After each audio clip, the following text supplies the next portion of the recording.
الحمدللہ کفا وسلام علی عبادہ الذین اصطفیٰ اما بعد۔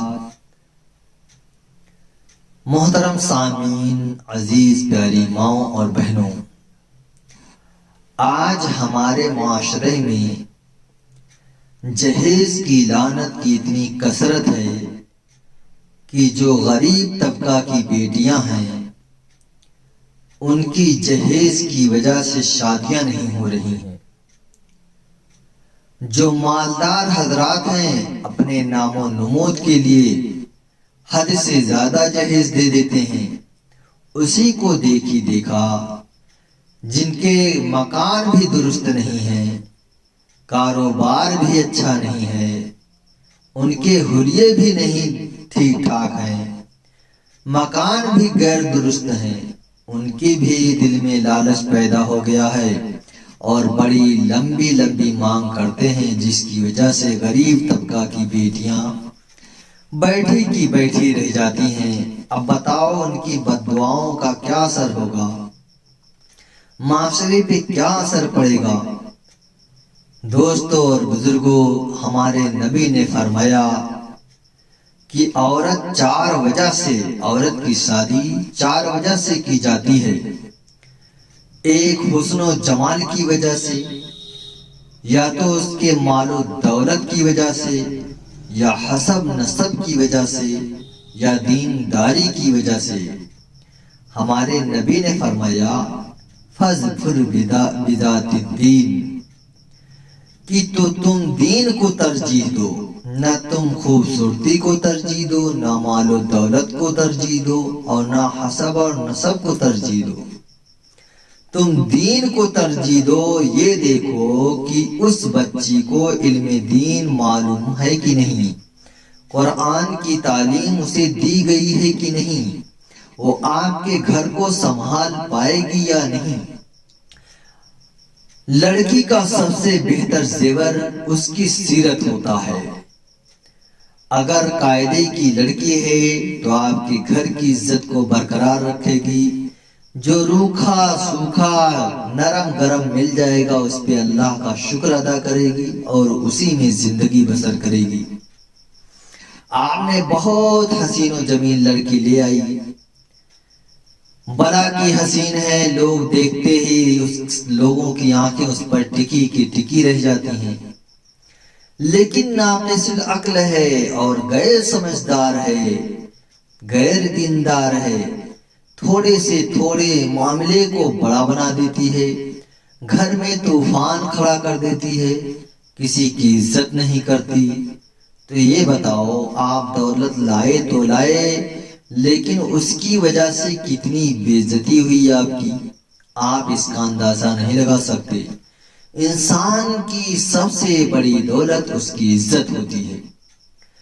تو اس لیے ہمارے نبی نے فرمایا فَاظْفَرْ بِذَاتِ الدِّینِ، نہ تو آپ حسن و جمال کی وجہ سے شادی کرو، نہ حسب نسب کی وجہ سے شادی کرو، نہ اس کے مال دولت کی وجہ سے اس سے شادی کرو۔ ایسی لڑکی سے شادی کرو جسے دین کی تعلیم دی گئی ہو اور اسے اچھی تربیت دی گئی ہو، تو آپ سمجھ لو کامیاب ہو گئے۔ آپ صلی اللہ علیہ وسلم نے فرمایا آپ نے دین کو ترجیح دی تو آپ نے دنیا اور آخرت بنا لی۔ ایک شاعر نے بہت اچھے کلمات لکھے ہیں، سوچتا ہوں آپ حضرات کو سنا دوں۔ یوں بڑھ گئی ہے ملک میں شہرت جہیز کی، یوں بڑھ گئی ہے ملک میں شہرت جہیز کی، اکثر گھروں میں ہوتی ہے لعنت جہیز کی۔ بیٹے کے باپ کہتے ہیں بیٹی کے باپ سے، بیٹے کے باپ کہتے ہیں بیٹی کے باپ سے، ہم چاہتے ہیں آپ سے کثرت جہیز کی۔ بیوی کے ساتھ ٹی وی ہو اور راج دوت بھی، پہلے دور میں راج دوت چلتی تھی، اب تو نئی نئی گاڑیاں آ گئی ہیں، ہیرو ہونڈا، تمام کمپنیاں لا کے بجاج کی ہر لا کے ڈال دیے ہیں۔ جب یہ شاعر نے شعر بنایا ہوگا تو اس کے دور میں راجدوت ہی رہی ہوگی، شاعر کہتا ہے بیوی کے ساتھ ٹی وی ہو راج دوت بھی، اور نقد 1,00,000 دو رشوت جہیز کی۔ اپنے معاشرے کا انہیں کینسر کہو، اپنے معاشرے کا انہیں کینسر کہو، بڑھتی ہی جا رہی ہے قباحت جہیز کی۔ بیٹھی ہیں سن رسیدہ غریبوں کی بیٹیاں، بیٹھی ہیں سن رسیدہ غریبوں کی بیٹیاں، کتنوں نے جان دے دی بدولت جہیز کی۔ سن رسیدہ کافی عمر کو پہنچ گئی ہیں، بیچاریوں کی شادیاں نہیں ہو رہی ہے، اسی کو شاعر کہتا ہے کہ عمر دراز ہوتی جا رہی ہیں لڑکیاں، ان کی شادیاں نہیں ہو رہی ہے، وہ بیٹھی ہیں اپنے گھروں میں، بیٹھی ہیں سن رسیدہ غریبوں کی بیٹیاں، کتنوں نے جان دے دی بدولت جہیز کی۔ جب دیکھا ماں باپ پریشان ہیں، کوئی رشتہ بھی نہیں مل رہا ہے اور مانگنے والے کی لالچ بڑھتی جا رہی ہے، تو انہوں نے دیکھا کہ ہماری وجہ سے ہمارے ماں باپ اتنے پریشان رہتے ہیں، لاؤ ہم اپنے آپ کو ہلاک کر لیں اور انہیں اس مصیبت سے چھٹکارا مل جائے۔ اس لیے انہوں نے خودکشی کر لی۔